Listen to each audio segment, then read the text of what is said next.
Tara, samahan niyo ako magluto ng aking paboritong adobo. So, una, inihanda ko na mga gagamitin ingredients tulad ng bawang, sibuyas, magic sarap, suka, toyo at ang Bounty Fresh na manok. Hindi yan sponsored ng Bounty Fresh guys, pero Bounty Fresh baka naman. Hinahay nilabas ko na, inihanda ko na yung manok. Hihimay-himayin dahil gusto kong madami yung kakalabasan. Hinati-hati.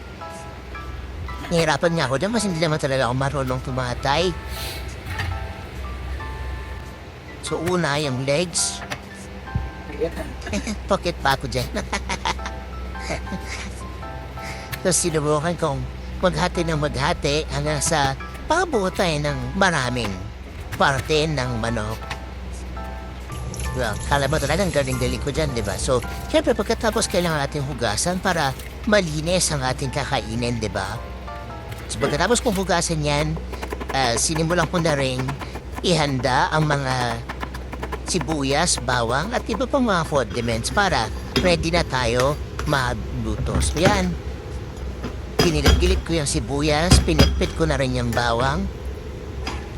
At, ayan na, nilagay ko na yung mga manok dyan sa kaserola na gagamitin natin pagbituan. Hinalo ko na din yung sibuyas at bawang. Ilagyan ko ng dalawang punong sandok ng toyo. Kaso walang paminta. Pero nasa sa inyo na yan guys, kasi sa akin, tansyahan lang talaga. Ito isang sandok ng suka. At dahil gusto ko medyo matamis-tamis yung adobo, nalagyan na rin ako ng konting asukal. Ayoko kasi masyadong maalat. Ayoko din yung ibang lasa. Gusto ko medyo sweet lang. Parang pagmamahal ko sa'yo. Ayan, then nilagyan ko na rin ng magic sarap at ng paminta. Pagkatapos niyan, kailangan mo halu-haluin para mamarinate yung manok, no? Maging even yung mga nahalong mga sangkap. Ayan na, sinaling ko na siya dyan at sinubukan na siyang iluto yan sa induction cooker namin na sira.